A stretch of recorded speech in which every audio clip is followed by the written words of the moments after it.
Welcome back to 41 Today Lifestyle, everyone. Well, I want to introduce you to an amazing man, Pedro Ferrera, from CPR Cell Phone Repair. And today I wanted to find out, because it just happened to me, my battery died on my cell phone and it became an issue and I didn't know where to go and get it fixed. This is the man that you need to see. How are you, my friend? Good. Thank you very much. Okay, let's talk a little bit about the myths and the misconceptions of cell phones. How are they different from back in the day, from the iPhone to the flip phone?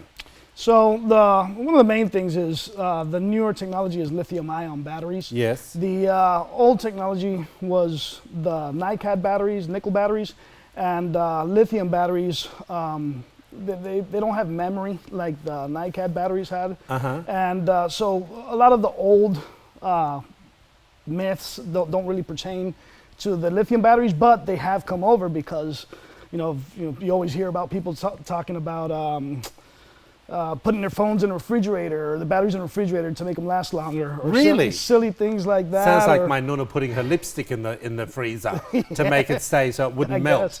Yeah, that, and then also battery having to charge your battery to 100% and all that all the time. Well, and also people saying you have to let it run down and then charge it back up. It's correct. That's another myth. See? That's another old wives' tale. With lithium technology now, ideally, you want to keep that battery between, let's say, 40 and 80%. Not necessarily all the way down or all the way full. So what's the proper care when it comes to your phone battery nowadays?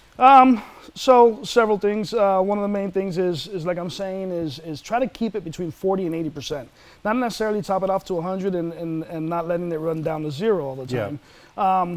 The newer phones have ways to be able to, like an iPhone, you can go into settings and you can look at battery health. And the two main things, really? Yeah, you can go into settings, then battery, and you can see battery health. And there's two things that you're looking for in there, which are going to be cycle count, how many cycles that battery's had, and design capacity. So so let's say if a brand new phone, a brand new battery is at 100% design capacity, over years of use, like any other battery, they're going to degrade. That design capacity is going to drop down percentage-wise. Wow. Sure.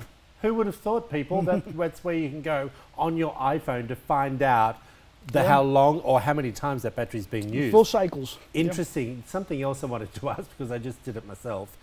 I have an iPhone. I didn't buy an iPhone adapter. Sure. I just bought one from the shopping center. Yeah. It was this like 8 foot long, which is so convenient. Yeah.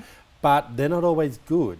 Correct. Talk to me. Correct. So sometimes it charges and sometimes it doesn't. Yeah, and in the past, like with iPhone 4s, they had it figured out where you would plug something in and say this accessory is not compatible with this device. Yes, it says that. That was before. So now they figured out the way around that, and basically with the lightning, anything that has a lightning charger, which is the iPhone's newer chargers, the small ones that have 8 pins, that cable, inside the head of that cable, there's actually a chip on there that communicates with a chip on the phone, with a power management chip on the phone, and it creates what you would call a handshake that is going to control different things. But the main thing is that if you have one that is counterfeit, which there's a bunch of them out there, it ruins that chip on the phone side and ruins the phone. It's the power management chip, and it actually ruins the device. Okay, I had no idea about that, and I think that's super important to know, because sometimes a little message comes up on my phone, this is not compatible, or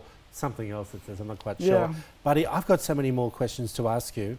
Very quickly, I've got 30 seconds. Sure. How do I know when I need to change my battery altogether? Well, one thing is you can look at that setting on an iPhone. Yes. Phones with removable batteries, the battery actually swells. Okay. If you could lay a phone on a flat surface and it spins, it's bad. All right, do those tests at home, everyone. Appreciate you. If you want to find out more information, there it all is up on the screen. 3 locations, I think he told me.